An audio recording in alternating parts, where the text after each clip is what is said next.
नमस्कार dear student, कैसे हैं आप लोग। आई होप कि आप लोग बहुत ही अच्छे होंगे। तो चलिए इस वीडियो में पढ़ते हैं कक्षा 10 के प्रश्नावली 1.2 के प्रश्न नंबर 3 का पहला क्वेश्चन। देखिए क्या कह रहा है कि अभाज्य गुणनखंड विधि द्वारा निम्नलिखित पूर्णांकों के एचसीएफ और एलसीएम ज्ञात कीजिए। तो चलिए ज्ञात करते हैं। सबसे पहले जो पूर्णांक देगा उसका फैक्टर करेंगे। फैक्टर कैसा करेंगे? प्राइम फैक्टर यानी अभाज्य गुणनखंड करेंगे। देखिए 12 का भी कर लेंगे, फिर 15 का करेंगे, फिर 21 के करेंगे। ध्यान दीजिए आप लोग, फैक्टर करेंगे। 2 छक्का 12, दो तिहाई 6, 3 पाँचे 15, 3 साते 21। अब जितना का फैक्टर किए हैं सबको यहाँ लाइन बाई लाइन सजाकर लिख देंगे। 12 का फैक्टर कितना आया है? 2 गुणा 2 गुणा 3। 15 का फैक्टर कितना आया है? 3 गुणा 5। 21 का फैक्टर कितना आया है? 3 गुणा 7। ठीक।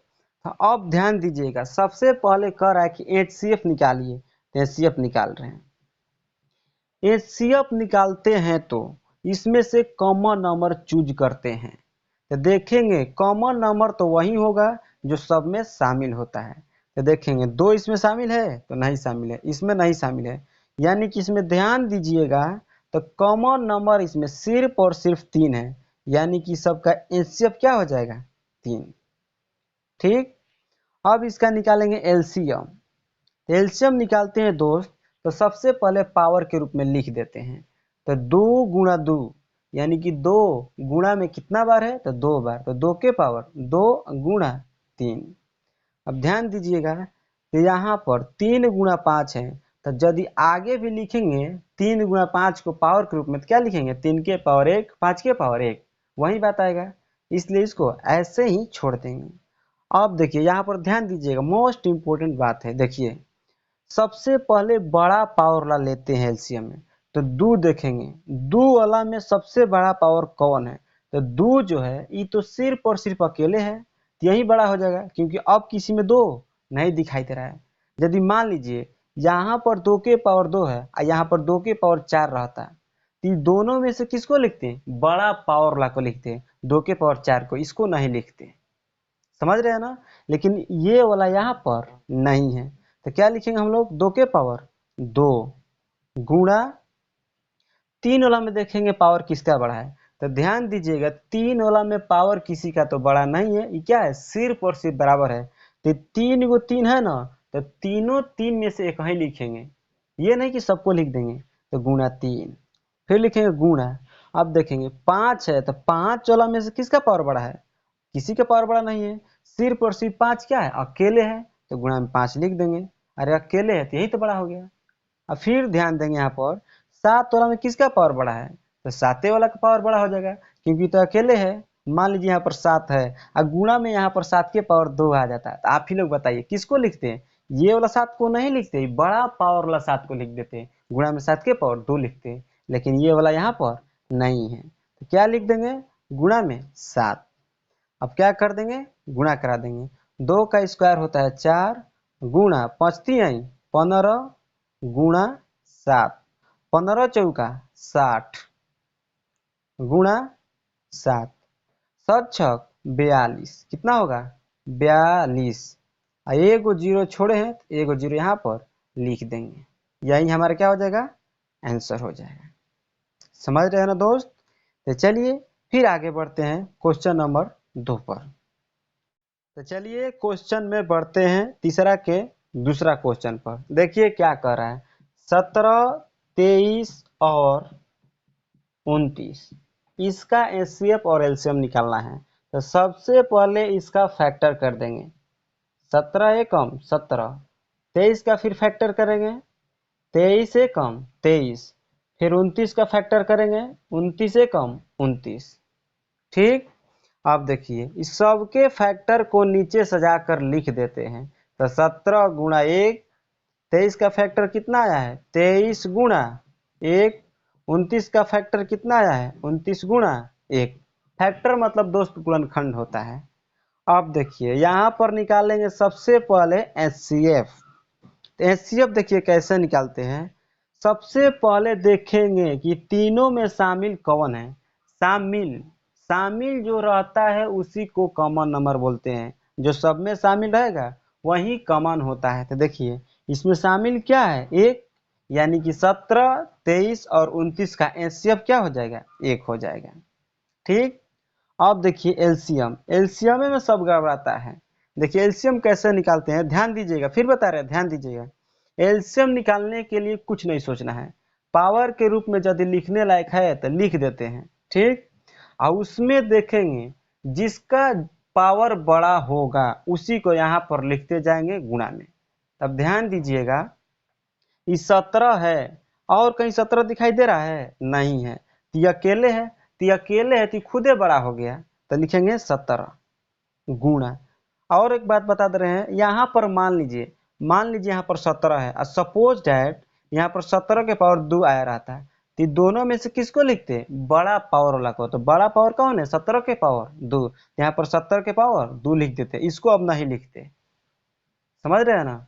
लेकिन अभी फिलहाल में क्या लिखेंगे, यही लिखेंगे क्योंकि ये नहीं है हमारे पास। चलिए ध्यान दीजिए। अब देखिए इसमें 23, तो 23, तो इसमें सबसे बड़ा पावर कौन है, 23 में, तो 23 है गुणा। 29 में सबसे बड़ा पावर कौन है, तो सिर्फ 29 है, तो यही बड़ा पावर वाला हो जाएगा 29। ठीक। अब ध्यान दीजिएगा दोस्त, यहाँ पर गुणा करेंगे तो आ जाएगा आपका 11,339। यही हमारा क्या हो जाएगा, आंसर हो जाएगा। समझ रहे हैं ना। अब चलिए 3 नंबर क्वेश्चन पर बढ़ते हैं। तो चलिए 3 नंबर क्वेश्चन का तीसरा क्वेश्चन देखते हैं। कह रहा है कि 8, 9 और 25 का HCF और एलसीएम ज्ञात कीजिए। देखिए तो सबसे पहले इसका फैक्टर करेंगे, 8 का फैक्टर करेंगे, अभाज्य गुणनखंड करेंगे, 2 चौका 8, 2 दूनी 4। फिर 9 का फैक्टर करेंगे, तितिरी का 9।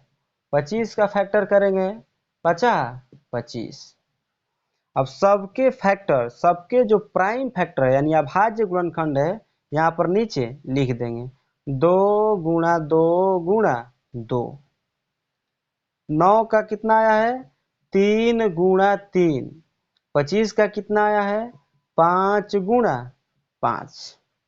चलिए अब ध्यान दीजिए, इस क्वेश्चन में बहुत इंपॉर्टेंट बात है, HCF। ध्यान दीजिएगा, तो HCF में कॉमन नंबर देखते हैं। तो यहाँ पर ध्यान दीजिएगा, किसी में कोई भी नंबर कॉमन ही नहीं दिखाई दे रहा है। जब ऐसा कंडीशन आ जाए कि कोई कॉमन नंबर ना दिखाए तो उसका HCF हमेशा क्या होगा, एक। कितना होगा, एक। क्यों, क्योंकि किसी भी संख्या में गुणा के रूप में एक लिख सकते हैं, गुणा के रूप में एक लिख सकते हैं, लिख सकते हैं कि नहीं लिख सकते हैं। फिर गुणा कराएंगे तो क्या आ जाएगा, यही आ जाएगा, 2 दूनी 4, 4 दूनी 8, 8 एकम 8 आ जाएगा। मान में कोई अंतर नहीं है, कितना भी बड़ा आप संख्या लीजिए उसमें 1 से गुणा कराएंगे तो वही संख्या रहेगी, कोई मान में अंतर नहीं आएगा। इसलिए कहा जाता है कि यदि कोई नंबर कॉमन ना हो तो उसका HCF क्या होता है, एक होता है। यहाँ पर एक लिख सकते हैं। यहाँ पर इसका गुणनखंड 5 एकम 5 क्यों नहीं काटा है, इसके गुणनखंड में एक क्यों नहीं लिखे, क्योंकि क्वेश्चन में कह रहा है अभाज्य गुणनखंड। तो अभाज्य गुणनखंड जब करते हैं ना, तो अभाज्य गुणनखंड में सिर्फ और सिर्फ हम लोगों को कैसी संख्या दिखाई देना चाहिए, अभाज्य संख्या ही दिखाई देनी चाहिए, एक अभाज्य संख्या नहीं है। इसलिए यहाँ पर इसके गुणनखंड में एक नहीं लिखते हैं। ठीक, डायरेक्ट यहाँ पर HCF बराबर क्या लिख देंगे, एक। याद रखिएगा, जब कोई नंबर कॉमन नहीं होगा किसी में तो उसका HCF हमेशा क्या होगा, एक। यही हमारा क्या हो गया, आंसर। अब एलसीएम देखिए, एलसीएम कैसे निकालते हैं। देखिए यहाँ पर पावर के रूप में लिखा जाएगा ना, क्यों, क्योंकि 2 गुणा में कितना बार है, 2 बार है, तो 2 के पावर 3 लिख सकते हैं। यहाँ पर 3 गुणा में 2 बार है यानी कि 3 के पावर 2 लिख सकते हैं। यानी गुणा में जितना बार अंक रहेगा उसका पावर उतना ही कर देंगे। समझ रहे हैं ना। अब ध्यान दीजिए, यहाँ पर 5 जो है गुणा में कितना बार है, 2 बार है, यानी कि 5 के पावर 2 लिख सकते हैं। ठीक। अब ध्यान दीजिएगा, बार बार बोल रहे हैं कि एलसीएम निकालते हैं तो बड़ा पावर वाला ही लिखते हैं। इसमें देखेंगे दो है ना, तो दो वाला में बड़ा पावर कौन है? 2 के पावर 3 है, सिर्फ 2 के पावर 3। 3 वाला में बड़ा पावर कौन है? तो 3 के पावर 2 है। अब 5 वाला में बड़ा पावर कौन है? अरे भाई अकेले है तो यही तो हो जाएगा बड़ा, 5 के पावर 2। अब क्या करेंगे? गुणा कर देंगे। 2 के पावर 3 का मतलब क्या होगा? 2 का क्यूब। और यदि आपको 2 का क्यूब नहीं याद है तो यानी कि 2 गुणा 2 गुणा 2, 3 बार लिखकर आप गुणा कर लीजिएगा। तो हम लिख दे रहे डायरेक्ट, 2 का क्यूब होता है 8 गुणा 3 का स्क्वायर है, 3 का स्क्वायर होता है 9 और 5 का स्क्वायर होता है 25। ध्यान दीजिएगा, गुणा यानी कि मैथ में कैलकुलेशन आपको फास्ट करना है। स्क्वायर क्यूब टेबल आपको कंप्लीट याद रखना है। स्क्वायर 50 तक, क्यूब 30 तक, टेबल 30 तक, तभी आप मैथ में कैलकुलेशन फास्ट कर सकते हैं। अब देखिए हम गुणा कर रहे हैं, 25 8 200, 200 और 9 से गुणा करना है ना, तो 9 दूनी 18, 18 और कितना जीरो है छोड़े हैं? 2 गो, तो 2 गो जीरो जो छोड़, 2 गो जीरो लगा देंगे। ठीक, यानी कि 8, 9 और 25 का एचसीएफ आ गया 1 और एलसीएम आ गया 1800। तो चलिए आशा करते हैं कि आप लोग कंप्लीट समझ में आया होगा। यदि आप लोगों को समझ में आ रहा है तो कमेंट में लिखिए कि हाँ सर समझ में आ रहा है। यदि आप लोग कोई प्रॉब्लम हो रहा है, नहीं समझ में आ रहा है, तो भी लिखिए कि हाँ सर यहाँ समझ में नहीं आ रहा है। ठीक है, तो दोस्त आज के लिए इतना ही, फिर मिलते हैं नेक्स्ट वीडियो में। तब तक के लिए बाय बाय।